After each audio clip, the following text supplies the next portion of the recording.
Kejadian awalnya, Awan itu bermain sepeda dengan kencang, terus menabrak anak kecil. Kebetulan itu anak saya sih. Sama ayah saya langsung dipukul. Nah, habis dari situ katanya langsung dibanting. Adalah akibat kekerasan tumpul pada dahi kiri mengakibatkan pendarahan dan kerusakan jaringan otak. Emosi sesaat karena dia merasa malu ditegur sama tetangganya.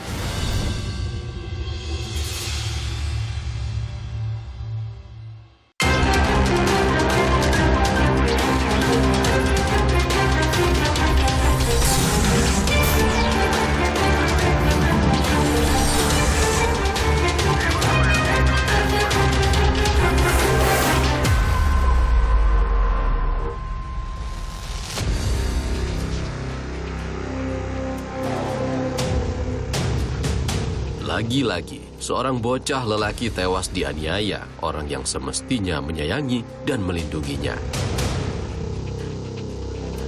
Gara-gara si anak berbuat satu kesalahan, sang ayah tersulut emosi, lalu membanting sang buah hati.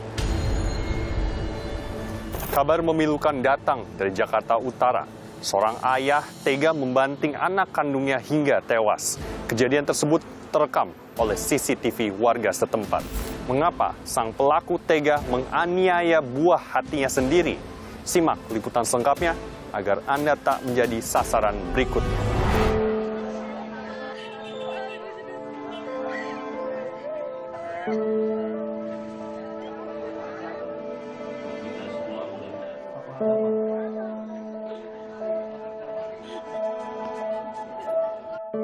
Suasana haru menyelimuti pemakaman jenazah korban penganiayaan ayah kandung di tempat pemakaman umum Tegal Alur, Kalideres, Jakarta Barat, 14 Desember lalu. Tangis keluarga pecah saat melepas kepergian Awan untuk selama-lamanya. Ibu korban yang merupakan istri pelaku meminta kasus penganiayaan yang dilakukan suaminya terhadap anak mereka diproses hukum. Iya, saya mah sesuai dengan hukum aja bagaimana, karena ada keras terhadap anak, jadi kan biar ada yang sesuai dengan hukuman itu aja, begitu aja. Berarti tidak akan cabut laporan ya? Iya, cabut laporan kan karena kan emang anaknya kan udah sampai begitu kan, kekerasan terhadap anak udah sampai nggak ada nyawanya. Jadi ya sesuai dengan ya itu, yang hukuman itunya gimana, jadi biar sesuai aja gitu maksud saya. Sehari sebelumnya, di sebuah gang di Jalan Muara Baru, Penjaringan, Jakarta Utara, Awan menjadi korban penganiayaan ayahnya. Bocah 10 tahun itu dibanting sang ayah hingga menderita luka serius. Polisi menyebut, Usmanto tersulut emosi setelah ditegur tetangganya lantaran anak ketiganya yang tengah naik sepeda tak sengaja menabrak anak tetangga. Mengakibatkan pendarahan dan kerusakan jaringan otak. Emosi sesaat karena dia merasa malu ditegur sama tetangganya. Adalah akibat kekerasan tumpul pada dahi kiri. Kejadian bermula saat Awan yang tengah bermain sepeda secara tak sengaja menabrak anak tetangga.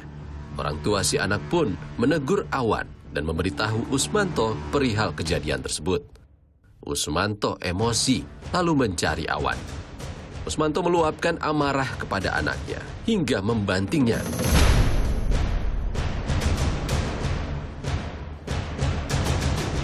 Saudara, disinilah lokasi terjadi penganiayaan Awan oleh ayahnya Usmanto.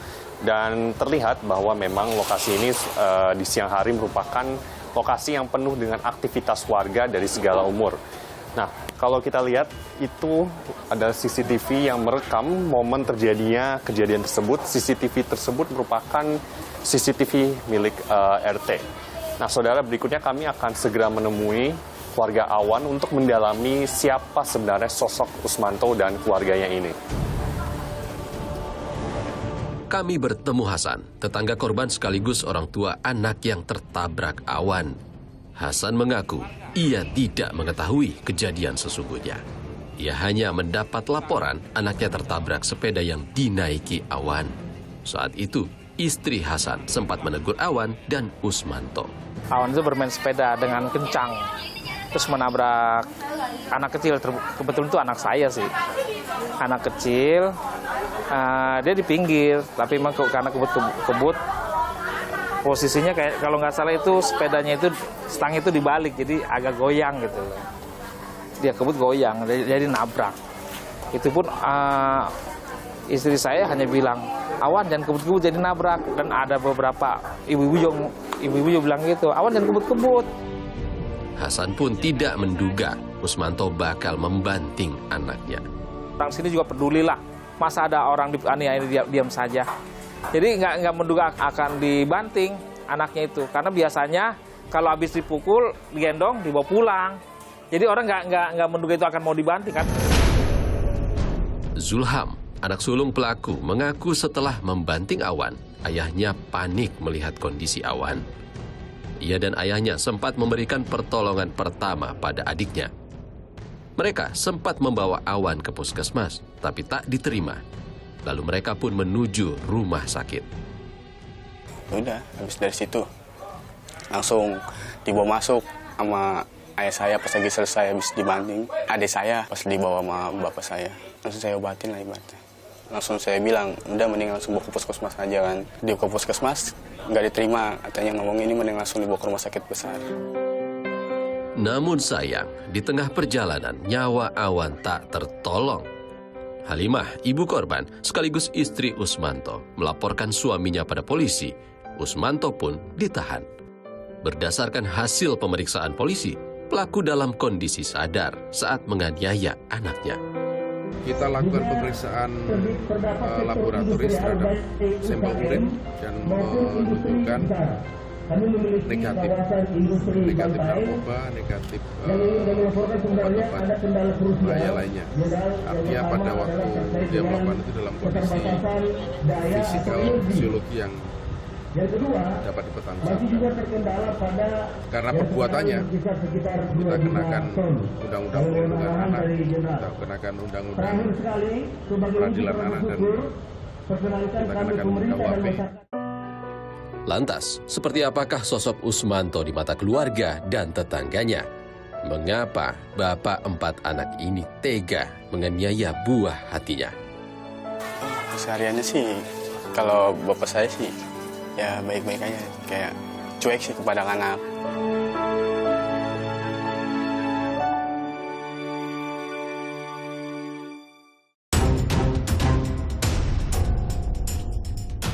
Biasanya juga kan kayak paling cuma kayak disentil, dicubit, kayak disuruh pulang. Jadi kementerian datang ngajarin? Belum Belum pernah. Masalahnya anak begitu mah boro-boro, anak begitu mah sendiri hidupnya bang sebenarnya bang. Bisa mengintervensi itu karena rumusnya bahwa kekerasan terhadap anak itu bukan delik aduan.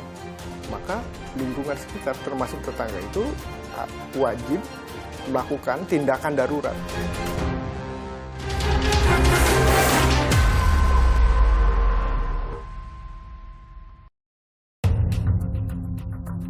Berdasarkan cerita Hasan, sosok pelaku Usmanto memang dikenal keras terhadap anak dan keluarga. Usmanto pun sebelumnya pernah dipergoki tetangga memukul anaknya. Ya kaget. Kalau mendengar dia selintingan keras sama anak, sama keluarga anak dan itu emang pernah mendengar. Ya pernah sekali-sekali sih pernah melihat dipukul. Anak pelaku yang sekaligus kakak korban mengiyakan perlakuan kasar yang kerap dilakukan ayahnya. Seringkali adiknya menjadi korban kekerasan yang dilakukan sang ayah. Namun Zulham tak menyangka pada hari itu ayahnya tega menganiaya hingga membanting adiknya di jalan. Biasanya juga kan kayak paling cuma kayak disentil, dicubit, kayak disuruh pulang. Kayak emang omelan itu nggak didengar sama anak-anaknya, ya langsung dipukul. Nah, kalau ini beda ya kan, kayak nggak kayak biasanya, tiba-tiba langsung kayak begini. Kakak korban menambahkan, Usmanto yang biasanya bekerja di pelabuhan pada saat kejadian sedang menganggur dan berada di rumah. Pas lagi di hari kejadian itu emang iya benar, ayah saya juga lagi nggak kerja. Lagi kerja ya mungkin dapat omongan lagi kayak gitu, lagi pusing juga mungkin lagi nganggur kan. Nah, langsung gitu mas. Jadi bapaknya lagi kondisi stres gitu? Ya agak sedikit gitu, lagi nggak kerja juga. Kami pun mencoba menanyakan warga, mengapa saat itu tidak ada yang mencoba menghentikan kekerasan kepada korban dan melaporkan kepada polisi. Salah seorang teman korban mengaku tidak mengetahui alur pengaduan kekerasan, ditambah minimnya penyuluhan dari otoritas terkait. Ayahnya tuh Mas tahu Bang, lapornya ke siapa nggak ya? Itu saya juga kurang tahu, itu paling itunya dulu langsung dilapor ke polisi. Di kementerian datang ngajarin? Belum Belum pernah? belum pernah. Masalahnya anak begitu mah boro-boro, anak begitu mah sendiri hidupnya Bang sebenarnya Bang. Menanggapi masalah ini, kami mencoba mendatangi Kementerian Pemberdayaan Perempuan dan Perlindungan Anak. Nahar menyebut kekerasan terhadap anak bukanlah delik aduan. Masyarakat dapat mengadukan dan melaporkan dugaan tindak kekerasan kepada petugas lingkungan atau polisi. Bisa mengintervensi itu karena rumusnya bahwa kekerasan terhadap anak itu bukan delik aduan. Di Undang-Undang KDRT bahkan misalnya ada regulasi yang menegaskan. Jadi kalau misalnya melihat, mendengar, menyaksikan gitu ya, ada kejadian-kejadian kekerasan itu, maka lingkungan sekitar termasuk tetangga itu wajib melakukan tindakan darurat. Nahar menambahkan, masyarakat jangan takut ikut campur dalam ranah pribadi orang tua yang berkonflik.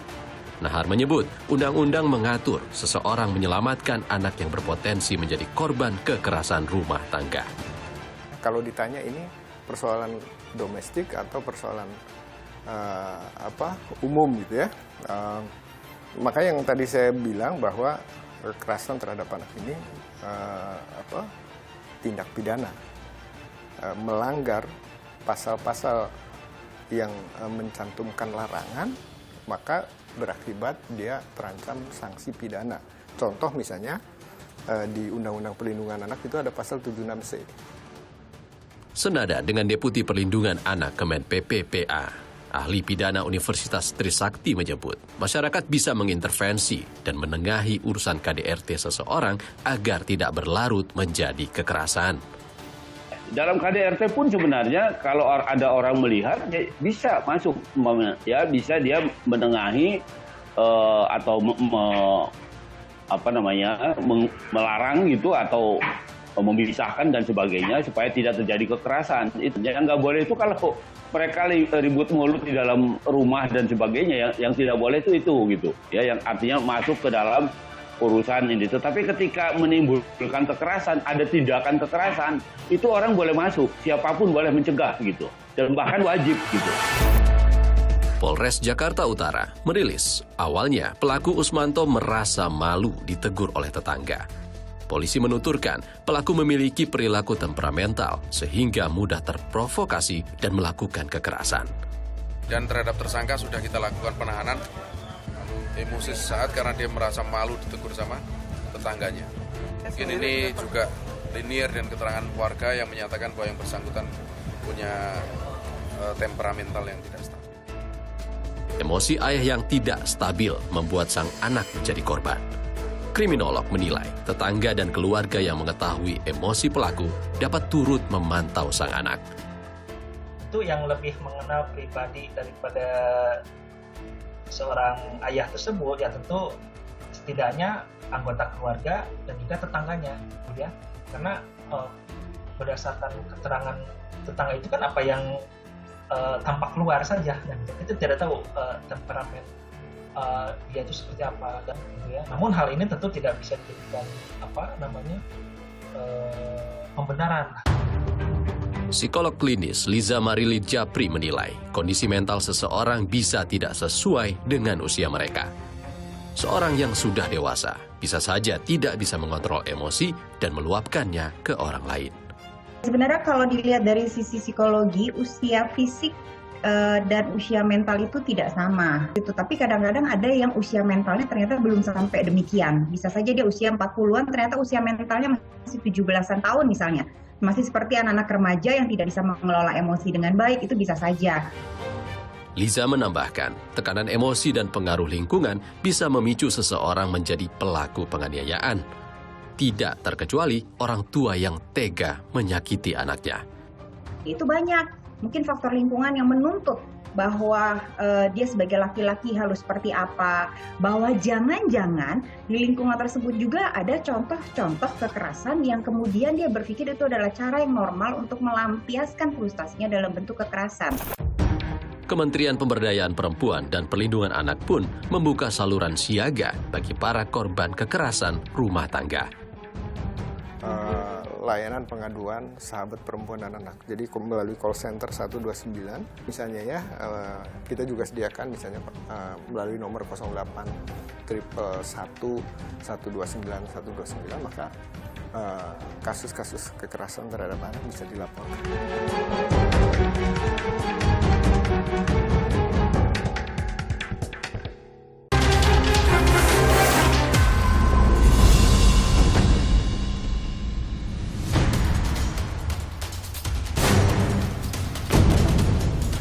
Pada dasarnya, setiap persoalan yang timbul antara orang tua dan anak merupakan urusan domestik, termasuk mendisiplinkan anak yang dianggap menyalahi aturan dengan sanksi fisik. Abdul Fikar, pakar hukum pidana menyebut ada batasan sanksi fisik bisa diterapkan, yakni yang tidak membekas dan tidak menimbulkan luka. Jika melukai anak, hal itu menjadi urusan publik. Orang tua bisa dijerat pidana. Ya, yang namanya pendidikan dan bukan dengan kekerasan. Ketika itu terjadi di dalam rumah tangga, kekerasan ringan itu yang dikualifikasi sebagai kekerasan yang memang itu urusan rumah tangga gitu. Ya, artinya kekerasan yang tidak menimbulkan luka. Tetapi ketika kekerasan itu menimbulkan luka atau apalagi kematian, itu sudah menjadi urusan publik. Itu sudah menjadi tindak pidana umum sebenarnya. Meskipun dilakukan oleh ayahnya atau ibunya gitu.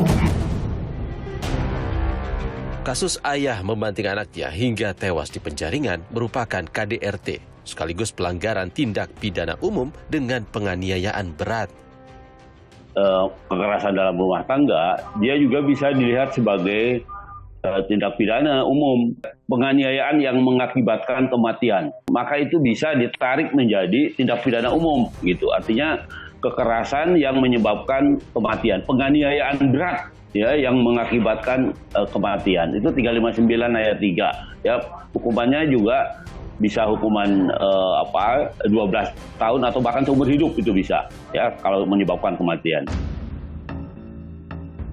Dalam Undang-Undang Perlindungan Anak, jika yang melakukan penganiayaan adalah orang tuanya, maka sanksinya dapat diperberat. Maka di Undang-Undang Perlindungan Anak itu, kalau tindak pidana kekerasan dilakukan oleh orang tuanya, itu sanksinya lebih berat, ada penambahan sepertiga misalnya. Misalnya ancaman maksimal yang ditetapkan misalnya 15 tahun, itu kalau ditambah sepertiga karena dia orang tuanya, maka menjadi 20 tahun gitu ya. Jadi ini prinsip-prinsip yang harus dilakukan. Ancaman kekerasan masih menghantui anak-anak. Pelakunya bisa datang dari mana saja, bahkan dari keluarganya. Perlu peran masyarakat guna mencegah dan mengatasi kekerasan pada anak. Diharapkan masyarakat melapor pada pengurus lingkungan terdekat jika melihat anak mengalami kekerasan di keluarganya. Maka siapapun yang melihat gitu ya, siapapun yang mendengar, apalagi mengalami gitu ya, baik anaknya maupun orang lain yang mengalami kekerasan, maka dia wajib melaporkan gitu ya. Lalu kemudian kemana melapor? Yang tadi sebenarnya mekanismenya kan di lingkungan terdekat itu kan ada RT, RW dan lain-lain gitu ya. Kadang-kadang untuk melapor saja butuh keberanian. Maka semua perbuatan kekerasan terhadap anak seharusnya udah otomatis. Karena ini tindak pidana, maka segera lapor ke kepolisian. Cara lain, laporkan melalui saluran aduan khusus milik Kementerian Perlindungan Perempuan dan Anak. Khusus untuk kekerasan, maka Kementerian Pemberdayaan Perempuan dan Perlindungan Anak juga membuka layanan pengaduan sahabat perempuan dan anak. Jadi melalui call center 129, kalau seandainya bisa nyaman dengan WhatsApp misalnya ya, kita juga sediakan misalnya melalui nomor 08 111 129 129, maka kasus-kasus kekerasan terhadap anak bisa dilaporkan. Termasuk misalnya melakukan pendampingan untuk melakukan upaya pelaporan secara resmi ke pihak kepolisian. Mendisiplinkan anak yang dianggap melanggar aturan tidak harus dengan sanksi fisik. Psikolog Liza Marili Japri menyebut banyak cara yang lebih bermanfaat membuat anak berperilaku disiplin dan tidak mengulangi kesalahan. Memberikan konsekuensi atau mendidik anak itu masih banyak cara lain kok daripada melakukan kekerasan fisik gitu ya. Nah ini yang coba orang tua juga melihat apakah bisa misalnya dia diberikan tanggung jawab lebih, misal suruh cuci piring gitu kan ya, atau suruh ikut orang tuanya bekerja, berdagang misalnya, biar tahu tuh prosesnya seperti apa, kesusahannya, biar dia tumbuh empati. Jadi konsekuensi itu banyak sekali macamnya sebenarnya.